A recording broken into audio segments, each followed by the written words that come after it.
ನಮಸ್ಕಾರ ವೀಕ್ಷಕರೇ, ಮನೆ ಹೇಗಿರಬೇಕು? ಸಾಧ್ಯವಾದಷ್ಟು 2 ಅಥವಾ 3 ಫೋಟೋಗಳನ್ನು ಮಾತ್ರ ದೇವರ ಕೋಣೆಯಲ್ಲಿ ಇಟ್ಟರೆ ಒಳ್ಳೆಯದು. ಅವರು ಇವರು ಬೇರೆಯವರು ಕೊಟ್ಟಿದ್ದಾರೆ ಎಂದು ತುಂಬ ಫೋಟೋಗಳನ್ನು ದೇವರ ಕೋಣೆಯಲ್ಲಿ ಇಡಬಾರದು. ಇತರರು ಬಳಸಿದ ಮನೆ ನೀರು ನಿಮ್ಮ ಮನೆ ಅಂಗಳಕ್ಕೆ ಬರುವುದು ಒಳ್ಳೆಯದಲ್ಲ. ದೇವರ ಕೋಣೆಗೆ ತಪ್ಪದೆ ಹೊಸ್ತಿಲು ಇರಬೇಕು ಎಂದು ವಾಸ್ತುಶಾಸ್ತ್ರ ತಜ್ಞರು ಹೇಳಿದ್ದಾರೆ. ಪೊರಕೆಯನ್ನು ಯಾವುದೇ ಕಾರಣಕ್ಕೂ ಮನೆಯ ಒಳಗಡೆ ಇಡಬಾರದು. ಮನೆಯ ಒಳಗೆ ಉಗುರು ತೆಗೆಯಬಾರದು. ಮನೆಯೊಳಗೆ ಯಾವಾಗಲೂ ಸ್ವಚ್ಛವಾಗಿ ಇಡಬೇಕು. ಮನೆಗೆ ಬಂದ ಅತಿಥಿಗಳನ್ನು ಗೌರವಿಸಬೇಕು.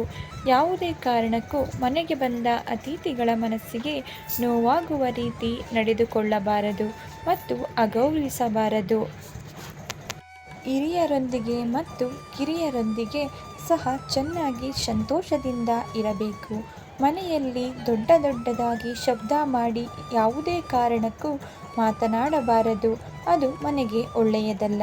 ಮನೆಗೆ ಬಂದ ಭಿಕ್ಷುಕರನ್ನು ಬರೀ ಕೈಯಲ್ಲಿ ಹಾಗೆ ಹೋಗಲು ಬಿಡಬಾರದು.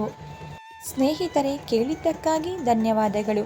ಈ ಉಪಯುಕ್ತವಾದ ಮಾಹಿತಿ ವಿಡಿಯೋ ನಿಮಗೆ ಇಷ್ಟ ಆಗಿದ್ರೆ ಹೆಚ್ಚಿನ ವಿಡಿಯೋಗಳಿಗಾಗಿ ದಯವಿಟ್ಟು ಚಾನಲ್ನ ಸಬ್ಸ್ಕ್ರೈಬ್ ಮಾಡ್ಕೊಳ್ಳಿ. ವಿಡಿಯೋಗೆ ಲೈಕ್ ಮಾಡಿ, ಶೇರ್ ಮಾಡೋದನ್ನು ಮರಿಬೇಡಿ.